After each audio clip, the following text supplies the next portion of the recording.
Gracias por su atención y por su presencia. Iniciamos hace unas semanas en Asturias un periplo a lo largo de toda España, visitando todas las provincias para encontrarnos con nuestros afiliados, que son aquellos a los que debemos el proyecto de Vox. Y en ese contexto hoy estamos en Huelva.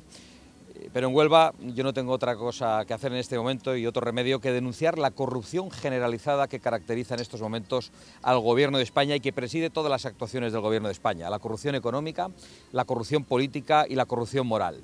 Durante estos días y durante estas últimas horas solo se habla de uno de ellos, hundido en la corrupción moral que representa la peor de las hipocresías, pero en realidad todos ellos son culpables y además son culpables de todo.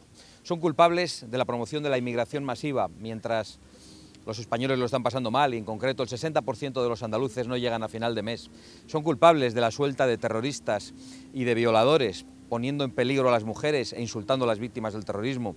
Son culpables de haber protegido a pederastas y a violadores y de haber encubierto agresiones sexuales. Son culpables de recibir el aplauso de Hamás por su política internacional. Son culpables de la corrupción política de la investidura basada en la mentira a los españoles y en el pacto con todos los enemigos de la convivencia y de la unidad nacional. Son culpables de la corrupción económica que afecta ya a la familia del presidente y al partido del presidente y que está investigada por los tribunales. Son culpables de haber utilizado las instituciones a su servicio, a la abogacía del Estado para defender a una familia, la política internacional y diplomática para romper relaciones con países solo para defender a la propia familia. Son culpables del asalto a las instituciones, a Televisión Española, la Fiscalía General del Estado, el Tribunal Constitucional y la justicia, en estos últimos casos con la ayuda inestimable del Partido Popular. Y en definitiva, son culpables de haber colocado a España en una situación de vergüenza internacional caracterizada por la corrupción generalizada.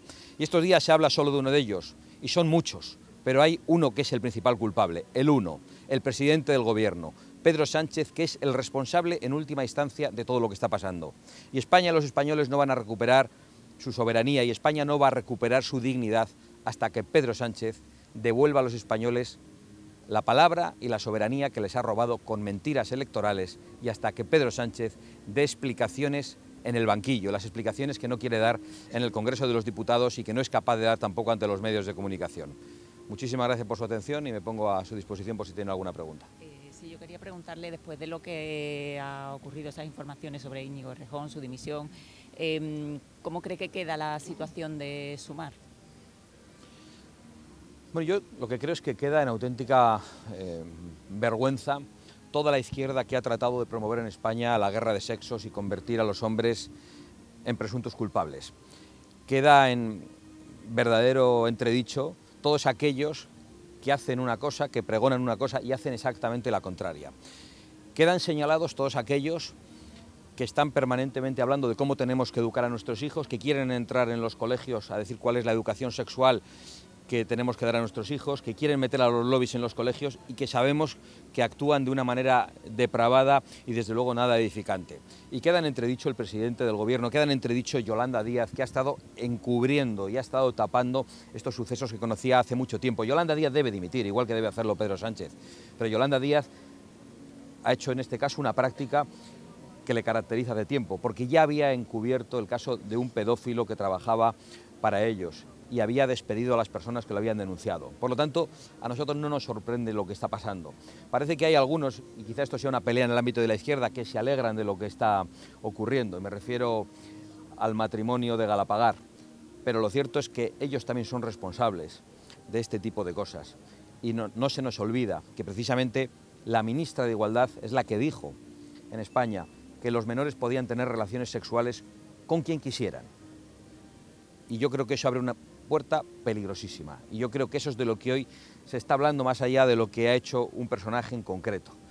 Se está hablando de que estas son las personas que permanentemente nos dicen a las familias cómo tenemos que educar a nuestros hijos. Y yo creo que hoy es el día precisamente para denunciar eso.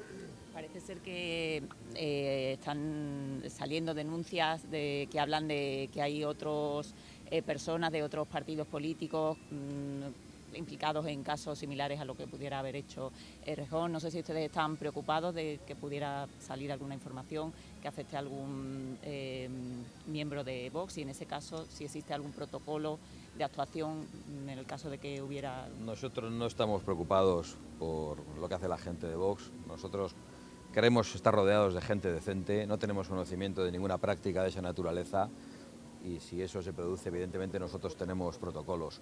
Lo que sí ocurrió en la anterior legislatura es que un diputado de Vox fue denunciado por una violación que no había cometido y ese diputado puso el cargo a disposición y abandonó el escaño inmediatamente. Es decir, no hizo ni siquiera valer su presunción de inocencia. Después fue absuelto por los tribunales.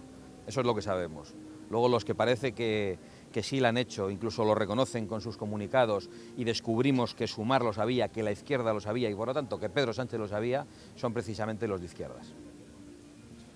Señor, una pregunta sin más en tono local, tema de seguridad. Ayer llegaron a Huelva antidisturbios procedentes de Sevilla por un enfrentamiento entre clanes en una barriada de aquí de Huelva capital. Era por si podía hacer una valoración o si estaba un poco al corriente de lo que viene sucediendo aquí en Huelva desde hace casi un mes. Pues mire, la valoración es clara. En primer lugar, que ante la delincuencia hay que ser implacables. Pero la delincuencia que se produce aquí entre clanes, como la que se produce con el narcotráfico en Cádiz, como de la delincuencia de todo signo. Pero lo que parece claro es que ya tenemos bastante con los delincuentes nacionales como para dedicarnos a importar delincuentes extranjeros, que es lo que está haciendo este gobierno. Muchas gracias, muy amables.